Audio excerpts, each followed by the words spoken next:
some political economists, some economic sociologists are highly skeptical towards sociologists' ability to predict processes, to explain processes, because most of the processes are very contingent, are very muddled, are very problematic from a social scientific point of view.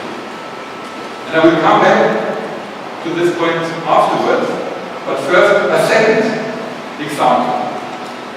My second example is about a book, a famous book by Kenneth Pomeranz on the Great Divergence.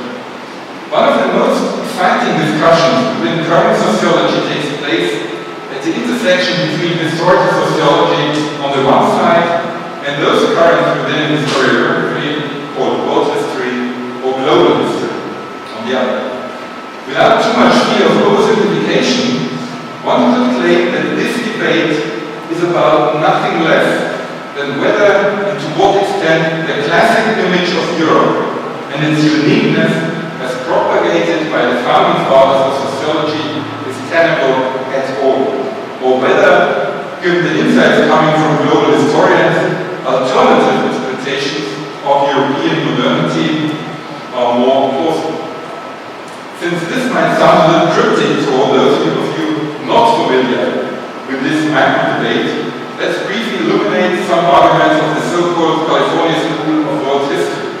Its most influential representative is perhaps this Kenneth Pomeranz, historian, formerly taught at the University of California at Irvine.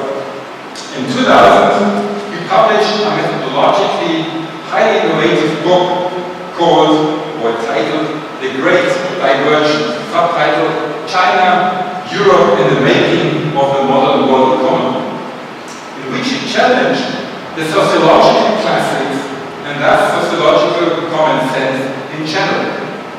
He argued, and now it's very sociological, he argued that the English Industrial Revolution of the 18th century and linked to it the so-called rise of the West and the subsequent relative demise of China at the end of the 18th and the beginning of the 19th century has to be interpreted mainly as a result of contingent processes. According to Pomeranz, the Industrial Revolution was not, as claimed by the sociological classics, by, for example, Max Weber, it was not a kind of logical end result of processes which had begun many centuries before 1760, and it had led almost necessarily towards an economic dynamism culminating in the Industrial Revolution. This is the picture painted by Max Weber and many of his successors when in their historical reconstructions they refer to the tradition of the Roman law, to the Protestant work ethic, the specific state structures of Europe, and to many other institutions and processes. You all know these narratives of Max Weber and others. Pomeranz's position here is very different. Utilizing a region-specific comparative design, which I will go into, he argues that the rise of England's Industrial Revolution was essentially based on two rather contingent conditions. A, the easy access to coal, and B, the existence of a specific type of colonies in North America and the Caribbean. It became a booming market and thus a much-needed outlet for the products of the incipient Industrial Revolution. These two rather contingent conditions were absent in China, so that in the 18th century, the significant economic dynamism in part of China, a process that was not so dissimilar to the one in England, never culminated in a take-off. Pomeranz's main point is that basically contingent circumstances led to England's breakthrough. But China might have been the first industrial China as well, when some conditions would have been different. It is not my point here to argue that, for example, Weber was completely wrong and Pomeranz's explanation is completely right. This is not my point. I simply would like to claim that Pomeranz, by using rather conventional instruments of economic analysis, is successfully challenging all those macro based on the assumption of long-term development. So typical for the discipline of sociology in particular and the social sciences in general. Whereas Weber, for example, always stressed long processes. Pomeranz argues for contingent events, for contingent context, for contingent situations. It's a very different kind of thinking to the one we are used to when we read, for example, Max Weber. These two examples from economic sociology, Charles Weber, and from historical sociology, Kenneth Pomeranz, or from global history, Kenneth Pomeranz, points to a particular problem. On the one hand, it was the aim of sociology from its very beginnings to find mechanisms understood as recurring causal connections that somehow promise to give order to the overwhelming complexity of social change. But again and again, at least the self-reflective ones among its practitioners and theorists have been forced to hint at rather contingent contexts and events that obviously shape causal processes and thus threaten to undermine any plea and also their own for model building and theoretical generalization. In such a somewhat apparatic situation, usually a rather helpless talk of complex systems that obviously do not follow a detectable rule begins, and terms like interferences, like coincidental effects, or like Cournot effects are increasingly used in order to explain why regularities are not so regular at all. This is if sociology is a discipline strongly wants to believe in an ontology that holds social life to be simplistic and regular. I think there are good reasons to criticize such a belief and to take more seriously than before an age-old philosophical argument that, according to my knowledge, has been most forcefully presented within current philosophy by Alistair McIntyre some 30 years ago. The theoretical clue of McIntyre's argument is not that there are no regularities in social life. As we all know quite well, there are such regularities, because in everyday life we can make plans that actually work, and because there simply are, for example, statistical correlations that turn out to be rather robust.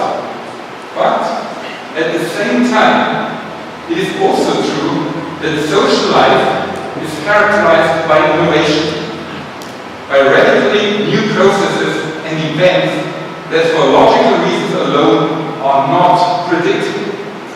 They cannot be forecasted because a precise description of the invention that is supposed to happen in the future is already the invention itself.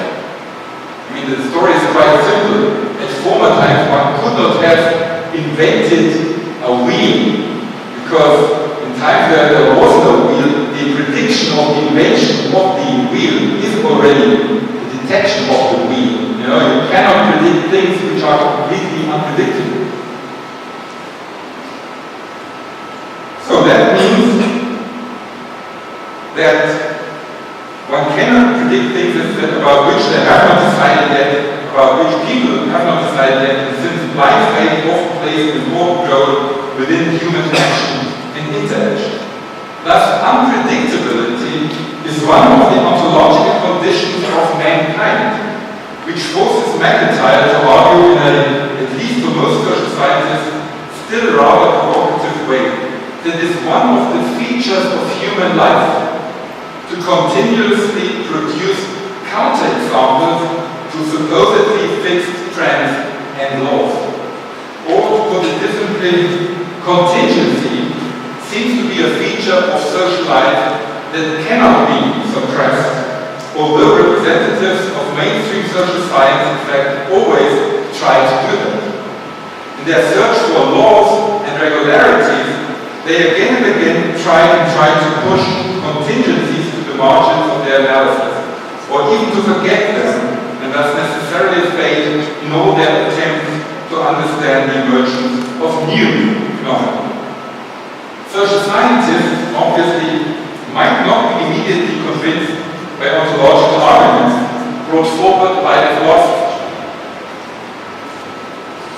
But aren't they rather plausible? Just think about the current fate of many of the discipline's foremost processual terms that promise both explanatory and predictive value. All these izations. How self-confident were the social sciences when they talked about modernization in the 1950s and 1960s? And look how problematic the term has become. How self-confident the term secularization was used, and how many exceptions, deviations, etc. are discussed right now. Is it so different with democratization, individualization, etc.? And how robust will the term globalization turn out to be? So the thread of my argument here is, in the past, the practitioners of sociology always have used very robust processual terms, all these izations. And as it turned out, when research began, all these robust processes were denied, basically. They were believed to be wrong, or exceptions have to be invented. And I think sociology, at least at that point, has to rethink its conceptual strategy. If it is at least plausible that contingence seems to become one of the most important reference points of theoretical debates, and this is certainly not only the case within macro sociology, but in other sociologies as well, in other disciplines, then one is automatically forced to ask some seemingly simple questions, some of them relating to Knöbl's essay already mentioned. The first question is, what kind of action theory do we need in order to make sense of the contingent character of social reality? There is no definitive answer to this question, but one could certainly argue that the motive